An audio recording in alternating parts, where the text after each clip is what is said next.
Hello students, welcome to our channel physics Sutra. और आज इस लेक्चर में हम डिस्कस करेंगे जो हमने लास्ट लेक्चर में ग्रेविटेशनल फोर्स का फार्मूला पढ़ा था, F equal to G m1 m2 upon r square. उस पर रिलेटेड कुछ न्यूमेरिकल्स। तो पहला जो न्यूमेरिकल है उसमें हमें तीन ऑब्जेक्ट दे रखे हैं, तीनों का मास क्या है, 9 किलोग्राम, 2 किलोग्राम एंड 4 किलोग्राम। जो सेपरेशन है यहाँ पे 9 और 2 किलोग्राम के बीच वो है 3 मीटर, और 2 और 4 किलोग्राम के बीच का जो सेपरेशन है वो 1 मीटर गिवन है। क्वेश्चन में हमें क्या फाइंड करना है, नेट फोर्स फाइंड करना है ऑन 2 किलोग्राम, यानी 2 किलोग्राम का जो पार्टिकल है, इस 2 किलोग्राम वाले पार्टिकल पर नेट फोर्स कितना लगेगा वो यहाँ पे हमें फाइंड करना है। ये तो लास्ट लेक्चर में हमने पढ़ा था, ठीक, यहाँ पे लिखेंगे। तो 2 किलोग्राम वाले ब्लॉक पर जो फोर्स टोटल लगेंगे वो कितने फोर्स लगेंगे, 2 फोर्स, ठीक। क्योंकि प्रिंसिपल ऑफ सुपरपोजिशन में हमने यही पढ़ा था। अगर मैं यहाँ पर ये ब्लॉक ले लूँ 2 किलोग्राम का, इसके ऊपर एक फोर्स कौन लगाएगा, 9 kg वाला पार्टिकल। अच्छा, 9 kg वाला जो पार्टिकल फोर्स लगाएगा वो इधर लगाएगा, इसको मैं F1 बोल देता हूँ। 2 किलोग्राम और 9 किलोग्राम के बीच में जो फोर्स लगेगा, उस फोर्स का जो डायरेक्शन है वो किधर होगा, दोनों पार्टिकल को उस लाइन से ज्वाइन करो। और ग्रेविटेशनल फोर्स हमेशा अट्रैक्टिव नेचर का होता है, तो इधर लगेगा। तो 9 kg वाला जो ब्लॉक है वो 2 किलोग्राम वाले ब्लॉक पर या पार्टिकल पर जो फोर्स लगाएगा वो किधर लगाएगा, लेफ्ट डायरेक्शन में। इसको मैंने क्या अज्यूम कर लिया, F1। 2 और 4 kg के बीच में भी एक फोर्स लगेगा, इन दोनों पार्टिकल को एक लाइन से मिलाओ। अट्रैक्शन का रहेगा फोर्स हमेशा, तो 4 kg वाला 2 kg पर फोर्स किधर लगाएगा, राइट डायरेक्शन में। तो एक इधर लगाएगा, ये जो फोर्स है इसको मैं F2 बोल देता हूँ। तो F2 जो फोर्स लग रहा है वो 2 किलोग्राम वाले पार्टिकल पर ड्यू टू 4 kg, और F1 जो फोर्स लग रहा है वो भी लग रहा है 2 किलोग्राम वाले ब्लॉक पर ड्यू टू 9 kg। तो 2 kg वाले ब्लॉक पर ही टोटल 2 फोर्स लगेंगे, ठीक। हमें इस पर नेट फोर्स फाइंड करना है। हमें क्या फाइंड करना है, नेट, यानी टोटल फोर्स फाइंड करना है। तो पहले हम F1 और F2 फाइंड कर लेते हैं, क्या होंगे। F1 कितना आएगा देखो, ठीक। F1 अगर फाइंड करते हैं तो F1 आएगा, फोर्स का फार्मूला क्या होता है, जी m1 m2 upon r square. F1 यहाँ पे केवल हम मैग्नीट्यूड फाइंड कर रहे हैं क्योंकि डायरेक्शन हमने डायग्राम में ड्रॉ कर लिया है। तो मैग्नीट्यूड लिखेंगे, कितना आएगा आंसर, जी m1 है 9 किलोग्राम और m2 है 2 किलोग्राम। एक को m1 मान लो, एक को m2 मान लो। अभी मैं इन दोनों के बीच में फोर्स लिख रहा हूँ F1, इन दोनों में m1 9 और m2 हो गया 2, ये हो गया 9, m2 हो गया 2 किलोग्राम डिवाइडेड बाई, ठीक। ऐसा यूनिट मास का किलोग्राम होता है, मास हमें किलोग्राम में दे रखे हैं।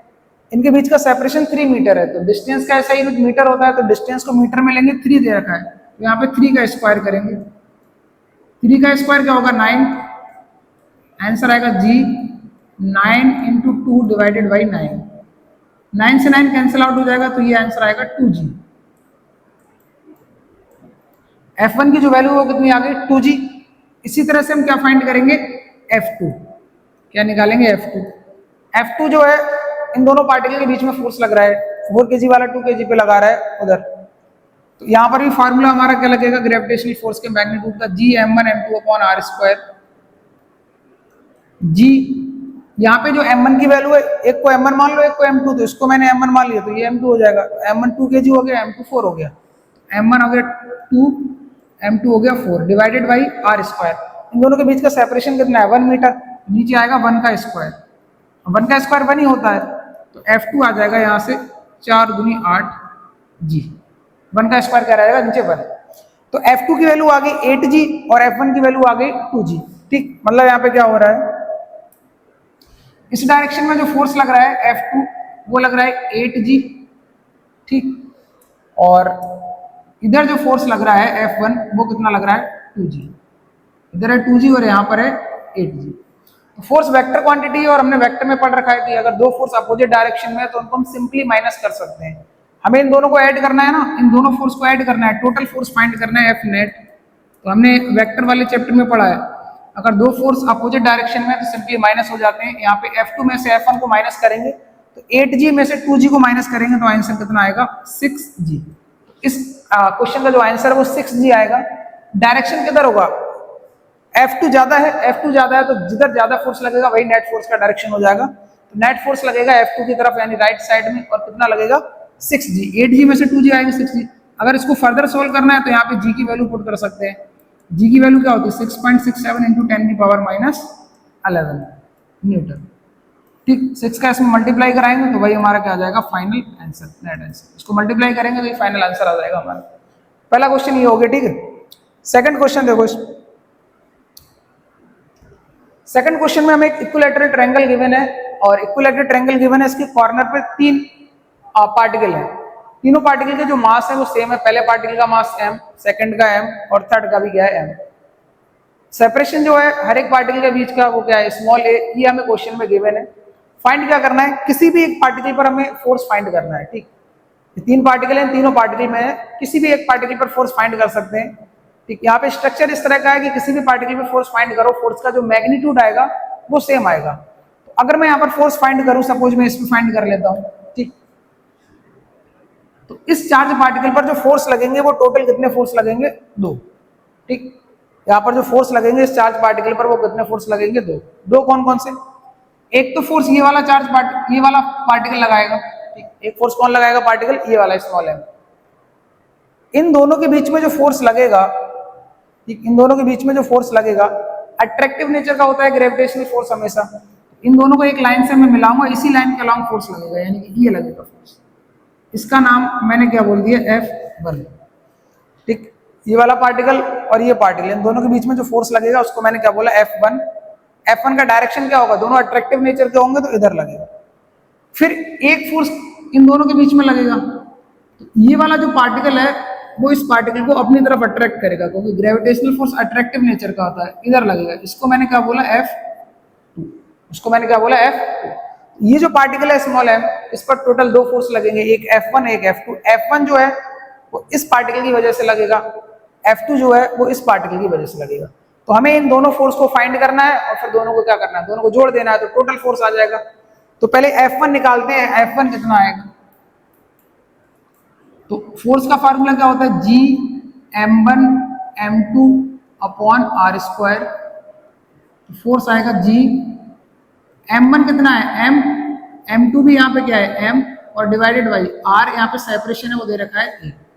तो F1 की जो वैल्यू है वो आ गई G m1 G m square upon a square.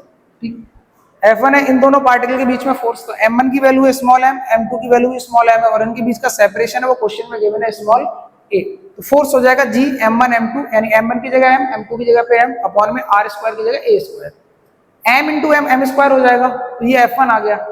अब अगर मैं F2 फाइंड करूं यहाँ पे, तो F2 कितना आएगा, देखो यहाँ पे F2 निकाले तो G m1 और m2 और अपॉन में r स्क्वायर यानी a स्क्वायर। F2 भी सेम आ जाएगा यहाँ पे, G m square upon a square. F2 अगर निकालेंगे तो इस वाले पार्टिकल का मास m, इसका भी मास m, और इनके बीच का सेपरेशन क्या है a। तो m1 m, m2 की जगह पे भी m, r स्क्वायर की जगह a स्क्वायर लिखेंगे तो मिलेगा G m square upon a square. तो F1 और F2 में दिख रहा है इन दोनों का जो मैग्नीट्यूड है वो सेम है। F1 और F2 दोनों का मैग्नीट्यूड क्या है, सेम है। तो एक ट्रिक मैंने बताई थी, ठीक है, और वेक्टर में, कि अगर 2 वेक्टर, ठीक, एक तो तुम 2 तरीके से कर सकते हो, ऐसे कर सकते हो, एक तो F1 square plus F2 square plus 2F1 F2 cos theta. एक तो मेथड ये है, 2 फोर्स है और हमें क्या फाइंड करना है, इन दोनों का रिजल्टेंट, यानी दोनों को ऐड करना है। तो फोर्स वेक्टर क्वांटिटी है, वेक्टर क्वांटिटी का एडिशन हम वेक्टर की तरह करेंगे, इन दोनों को सिंपल नंबर की तरह तो जोड़ेंगे नहीं, वेक्टर एडिशन करना है। तो 2 वेक्टर क्वांटिटी का रिजल्टेंट का जो फार्मूला होता है, रिजल्टेंट का r बराबर हम क्या लिखते हैं, under root a square plus b square plus 2ab cos theta, वो लिखते हैं। तो पहला वेक्टर a जो है वो F1 का काम करेगा, दूसरा वेक्टर b जो है वो F2 का काम करेगा, और इनके बीच में जो एंगल है, ये जो एंगल है, इनके बीच में एंगल कितना हो जाएगा 60 डिग्री, क्योंकि इक्विलैटरल ट्रायंगल है। इक्विलैटरल ट्रायंगल में हर एक एंगल कितना होगा 60 डिग्री का, तो थीटा की वैल्यू यहाँ पे 60 हो जाएगी। तो यहाँ पे F1 की वैल्यू पुट कर देना, GM square upon a square, F2 की जगह रख देंगे GM square upon a square, और थीटा की जगह क्या रख देंगे 60। तो यहाँ से आंसर आ जाएगा। बाकी शॉर्ट ट्रिक क्या बताई थी, ठीक, वहां से सॉल्व करोगे वहां से भी आंसर आ जाएगा। यहाँ से शॉर्ट ट्रिक क्या है इसकी, ठीक, शॉर्ट ट्रिक क्या बताई थी हमने, कि अगर 2 वेक्टर है, दोनों का मैग्नीट्यूड क्या है, सेम। ए वेक्टर और बी वेक्टर दोनों का मैग्नीट्यूड सेम है, जितना फोर्स पहला वाला है सेम दूसरा वाला है, दोनों फोर्स क्या है, सेम है। तो दो वेक्टर के अगर मैग्नीट्यूड सेम है तो वहां पर रिजल्टेंट का जो फार्मूला है वो रिजल्टेंट का फार्मूला बताया था 2a cos थीटा बाई 2। वहां पर रिजल्टेंट का फार्मूला क्या बताया था, r बराबर 2a cos थीटा बाई 2। इसको हमें याद रखना है, ठीक। क्योंकि काफी क्वेश्चन इस तरह के आते हैं जहां पे दोनों वेक्टर के मैग्नीट्यूड क्या हो, सेम। तो अगर दोनों वेक्टर के मैग्नीट्यूड सेम है, a बराबर b, तो वहां पर हम फार्मूला अप्लाई कर सकते हैं रिजल्टेंट का, r बराबर 2a cos थीटा बाई 2। तो नेट फोर्स यहाँ पे कितना आएगा, F टोटल फोर्स 2। a का मतलब क्या है, a का मतलब है किसी वेक्टर का मैग्नीट्यूड, चाहे F1 का मैग्नीट्यूड लो या F2 का मैग्नीट्यूड लो, दोनों का सेम है।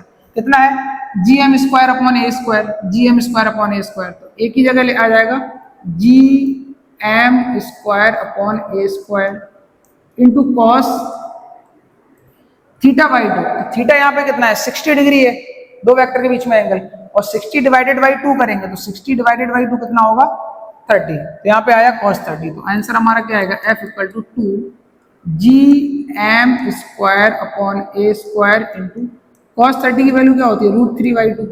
तो 2 से ये 2 कैंसिल आउट हो जाएगा, तो आंसर आ गया हमारा √3 gm square upon a square. ये हमारा फाइनल आंसर है। तो किसी भी पार्टिकल पर अगर हम फोर्स फाइंड करेंगे तो वैल्यू क्या आएगी, √3 gm square upon a square. ये हमारा सेकंड क्वेश्चन था। नेक्स्ट क्वेश्चन पे चलते हैं।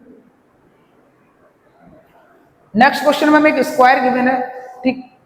स्क्वायर की साइड जो है वो a है, ठीक। यहाँ पे स्क्वायर की जो साइड है वो क्या है, a, और इसके कॉर्नर पे चार पार्टिकल हैं, चारों का मास क्या है, m m m m।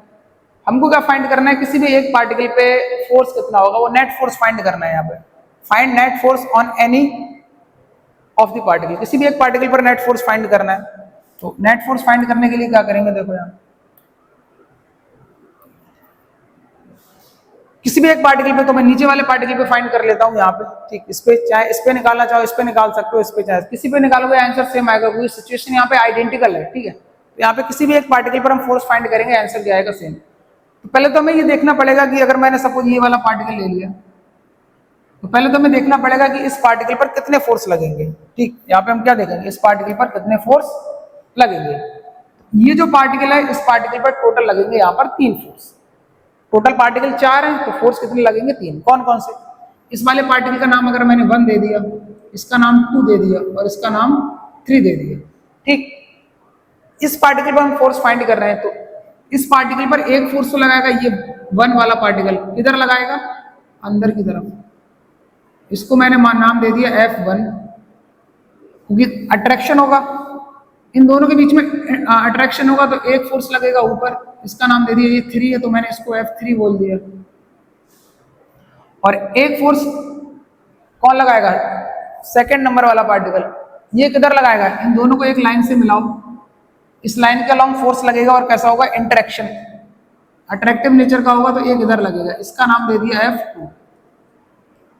तो इस पार्टिकल पर टोटल 3 फोर्स लगेंगे, एक इधर, एक ऊपर, एक एक्स में, एक वाई में और एक बीच में, ठीक। तीनों फोर्स हमें फाइंड करने हैं और तीनों को जोड़ना है, तो हमें नेट फोर्स मिल जाएगा, क्योंकि फोर्स वेक्टर क्वांटिटी है, तो तीनों को हम वेक्टर एडिशन करेंगे, ऐसे सिंपल एडिशन नहीं करना है। तो यहाँ पे कैसे करेंगे, देखो, तो पहले निकालते हैं, फाइंड करते हैं, F1 निकालते हैं पहले। अब यहाँ पर देखो हमें दिख रहा है कि F1 और F3 ये दोनों बराबर आएंगे। अगर मैं F1 का मैग्नीट्यूड और F3 का मैग्नीट्यूड निकालूं, डायरेक्शन तो अलग अलग है, अगर मैं केवल मैग्नीट्यूड की बात करूं तो उनका मैग्नीट्यूड निकालूं, तो मैग्नीट्यूड कितना आएगा, फार्मूला क्या है, G m1 की जगह पे m, m2 की जगह पे m divided by r square. तो सेपरेशन है वो a दे रखा है, यहाँ m1 की जगह m, m2 की जगह m, सेपरेशन r यानी a स्क्वायर। इन दोनों के बीच में फाइंड करेंगे तो m1 की जगह पे m, m2 भी m, और इनका बीच का सेपरेशन क्या है, a स्क्वायर। इसलिए F1 और F3 दोनों बराबर आए, और ये कितना आएगा, gm square upon a square, gm square upon a square. हमें जो अपना आंसर फाइंड करना है वो स्मॉल a और जो मास m गिवन है क्वेश्चन में, उसके टर्म में आंसर फाइंड करना है। तो 2 फोर्स तो हमने निकाल लिए, दोनों बराबर आएंगे, सिमेट्री से दिख रहे हैं यहाँ। फिर हम F2 अगर निकालें, F2 यहाँ पे कितना आएगा, F2 है इन दोनों पार्टिकल के बीच में फोर्स। यहाँ पे लिखेंगे फोर्स, तो फार्मूला हमारा क्या है, G m1 की वैल्यू m है, m2 जो है वो भी m है divided by R square, divided क्या आएगा आर स्क्वायर। यहाँ पे जो आर है, आर क्या होता है, दोनों पार्टिकल के बीच का सेपरेशन, दोनों पार्टिकल के बीच का सेपरेशन, यानी ये जो रेड कलर की लेंथ है यहाँ से लेके यहाँ तक, ये क्या होगी आर। इसको अगर हमें फाइंड करना है तो कैसे फाइंड करेंगे, यहाँ पे कोई भी एक ट्रायंगल ले लो, ये नीचे वाला ट्रायंगल ले लो, तो इस ट्रायंगल में ये एंगल 90 डिग्री होगा, तो यहाँ पे हम पाइथागोरस थ्योरम अप्लाई करेंगे तो हम क्या लिखेंगे, हाइपोटेनियस का स्क्वायर बराबर perpendicular square plus base square, ये आएगा आर स्क्वायर बराबर ए स्क्वायर बेस स्क्वायर और परपेंडिकुलर हो जाएगा ए स्क्वायर, ये पाइथागोरस थ्योरम से आ जाएगा। तो यहाँ से आर स्क्वायर की जो वैल्यू है वो आ गई 2a स्क्वायर, ए स्क्वायर प्लस ए स्क्वायर क्या आ जाएगा 2a स्क्वायर। तो आर स्क्वायर की जो वैल्यू यहाँ पे 2a स्क्वायर आई, तो मैं यहाँ पे लिखूंगा जी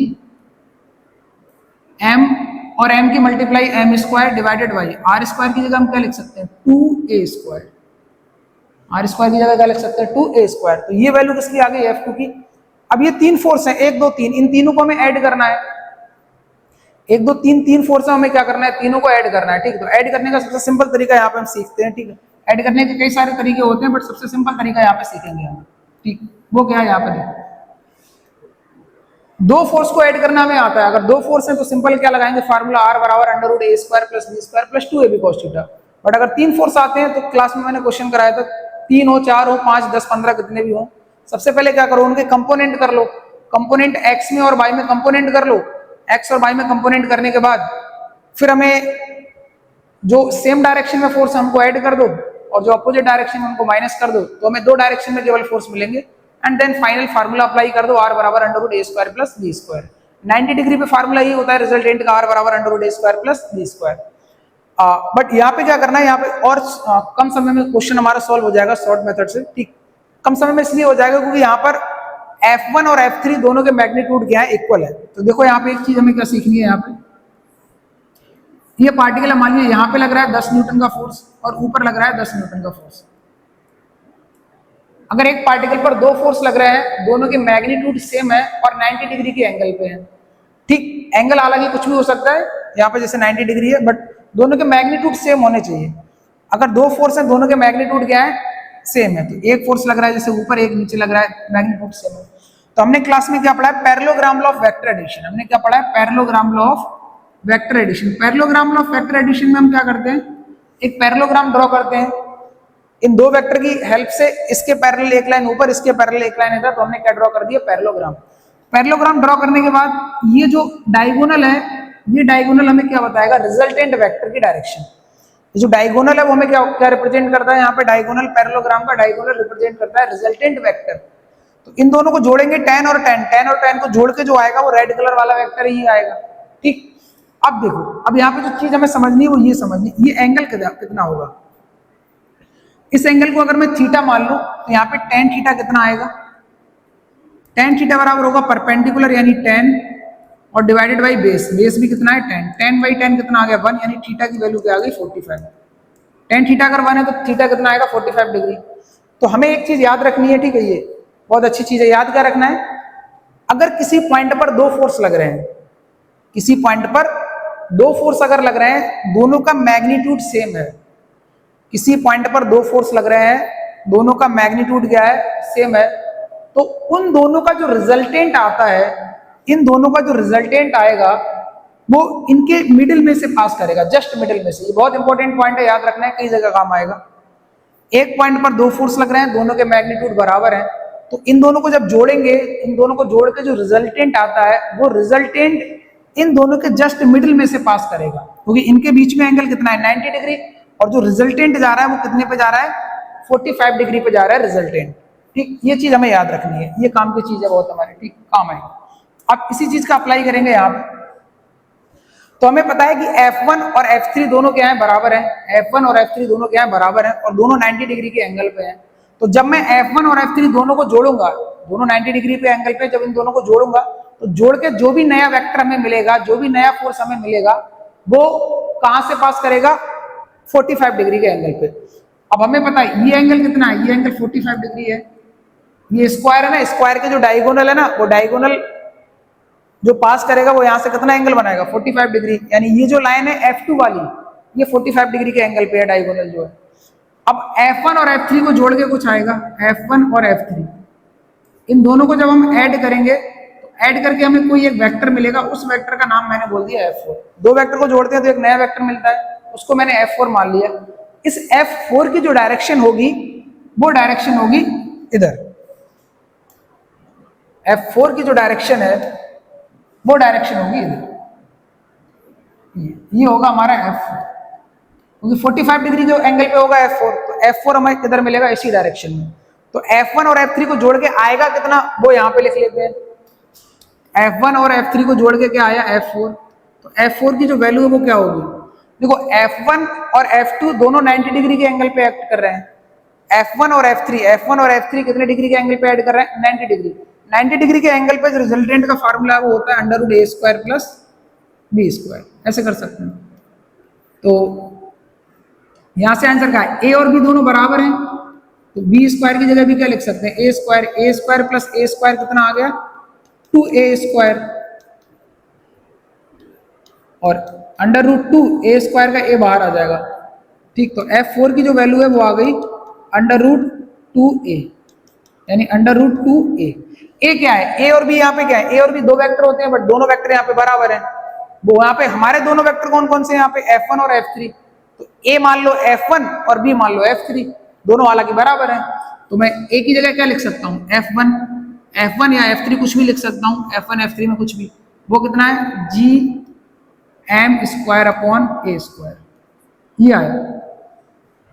तो मैंने F1 और F3 को सॉल्व किया, दो वेक्टर को जो 90 डिग्री के एंगल पे, दोनों को जो सॉल्व करेंगे तो रिजल्टेंट जो आएगा, जिसको मैंने F4 बोला है, वो आएगा √2 Gm²/a²।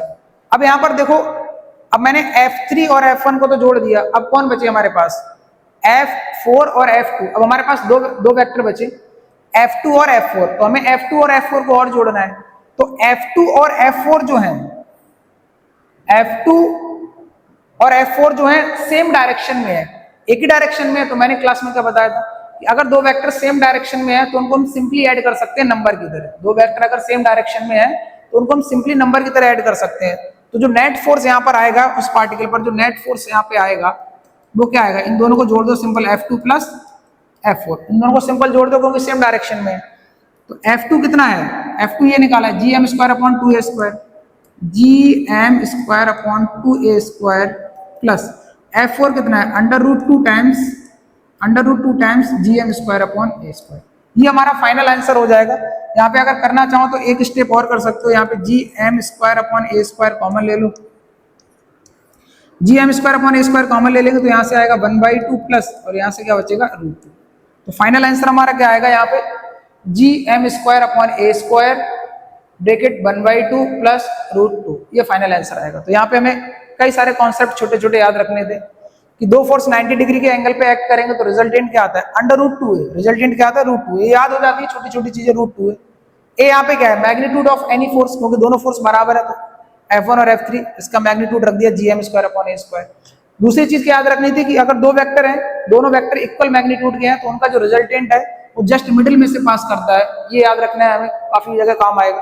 ठीक, बाकी फिर हमने फोर्स निकाले तो और सबको ऐड कर दिया। ठीक, वेक्टर क्वांटिटी तो वेक्टर एडिशन यहाँ पे करेंगे। नेक्स्ट क्वेश्चन देखते हैं आप। नेक्स्ट क्वेश्चन में यहाँ पे क्या बोला, एक स्मॉल ऑब्जेक्ट है जिसका मास है स्मॉल m। ठीक, rotate about a very large and heavy object. एक लार्ज और हैवी ऑब्जेक्ट है, इसका मास कैपिटल M। इसके अबाउट ये रोटेट कर रहा है, ये क्या कर रहा है, इसके अबाउट ऐसे रोटेट कर रहा है विद कांस्टेंट स्पीड v0। इसकी जो स्पीड है वो कितनी है, इसकी स्पीड जो दे रखी है वो कितनी है, v0 स्पीड से ये मूव कर रहा है। ठीक, then find the radius of its circular path. इस सर्कुलर पाथ की रेडियस कितनी होगी, r। ये रेडियस हमें फाइंड करना है। ठीक, तो यहाँ पे सर्कुलर मोशन हो रहा है, यहाँ पे क्या हो रहा है, सर्कुलर मोशन। ठीक, सर्कुलर मोशन, सर्कुलर मोशन हो रहा है। तो सर्कुलर मोशन की कंडीशन क्या होती है कि कोई पार्टिकल अगर सर्कुलर मोशन करता है तो उसके ऊपर एक फोर्स लगता है, सेंट्रीपिटल फोर्स। एक फोर्स लगता है जिसको हम क्या बोलते हैं, सेंट्रीपिटल फोर्स। वो होगा mv0² / r, ये। ठीक, कोई पार्टिकल अगर सर्कुलर मोशन करता है तो उसके ऊपर एक सेंट्रीपिटल फोर्स लगता है। सेंट्रीपिटल फोर्स का फार्मूला होता है mv²/r। एम भी इसकी स्पीड दे रखी वी नॉट, तो M V not square divided by R, ठीक, ये आया एफ। अब ये जो एफ है सेंट्रीपिटल फोर्स जो है वो यहाँ पे कौन प्रोवाइड कर रहा है, तो सेंट्रीपिटल फोर्स यहाँ पे जो प्रोवाइड कर रहा है वो ग्रेविटेशनल फोर्स। इन दोनों पार्टिकल के बीच में क्या लगेगा, ग्रेविटेशनल फोर्स। तो जो ग्रेविटेशनल फोर्स है वो किसका काम करेगा, सेंट्रीपिटल फोर्स का। तो इस एफ की जगह हम क्या लिख सकते हैं, जी m1 m2, m1 capital M हो गया, m2 स्मॉल एम हो गया, divided by R square equal to M V not square divided by R. Small M से स्मॉल एम कैंसिल आउट हो जाएगा, एक आर से एक पावर कैंसिल आउट हो जाएगी, तो बचेगा G capital M divided by R equal to V not square. हमें आर फाइंड करना है तो क्रॉस मल्टीप्लाई कर लेंगे, क्रॉस मल्टीप्लाई करेंगे तो मिलेगा V naught R, V not square R equal to G M. R find करना है तो यहाँ से आर इक्वल टू आएगा G M upon V not square, G M upon V not square, ये आ जाएगी रेडियस ऑफ सर्कुलर पार्ट, ठीक। तो यहाँ पे का एक कॉन्सेप्ट याद कर रखना है कि सर्कुलर मोशन में जब भी सर्कुलर मोशन होगा तो इस पार्टिकल पर हमेशा सेंटर की तरफ एक फोर्स लगेगा, क्या लगेगा, सेंटर की तरफ एक फोर्स। तो इन दोनों पार्टिकल के बीच में सेंटर की तरफ फोर्स क्या लगेगा, ग्रेविटेशनल फोर्स, जिसको हम लिख सकते हैं दो पार्टिकल के बीच में gravitational force G m1 m2 upon R square, centre to centre distance लेंगे। अब जो सेंट्रीपिटल फोर्स है उसका फार्मूला क्या होता है, mv स्क्वायर अपॉन आर, ठीक। ये पढ़ेंगे हम अभी मोशन प्लेन में आगे चल के, ठीक, पढ़ रखा है तो अच्छी बात है। सेंट्रीपिटल फोर्स का फार्मूला क्या होता है, mv स्क्वायर अपॉन आर, दोनों को इक्वेट कर देंगे तो यहाँ से रेडियस आ जाएगी किसकी, सर्कुलर ऑर्बिट की, ठीक है। तो इस लेक्चर में इतना ही रखते हैं।